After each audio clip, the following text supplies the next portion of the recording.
नमस्कार. राज्यावर पुन्हा एकदा अवकाळी पावसाचं संकट निर्माण झालंय.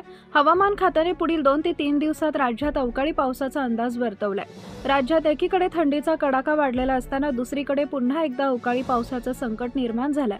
त्यामुळे शेतकऱ्यांनी आपल्या पिकांची काळजी घ्यावी असं आवाहन करण्यात आलंय.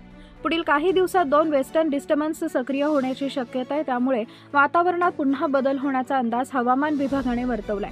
बांगलादेशवर कमी दाबाचं क्षेत्र निर्माण झाल्यामुळे महाराष्ट्रात देखील पावसाची शक्यता वर्तवण्यात आली आहे.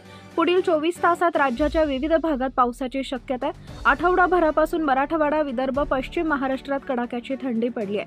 असे असताना पावसाचा अंदाज वर्तवण्यात आल्याने नागरिकांना थंडी आणि पाऊस असा दोन्हींचा अनुभव येण्याची शक्यता आहे. हवामान खात्याने वर्तवलेल्या अंदाजानुसार पुढील 24 तासात राज्यात मराठवाडा, विदर्भ आणि मध्य महाराष्ट्रात काही ठिकाणी पावसाची शक्यता आहे. तसेच पुढील 3 दिवस मराठवाड्यासह विदर्भातील तुरळक ठिकाणी पावसाचा अंदाज आहे.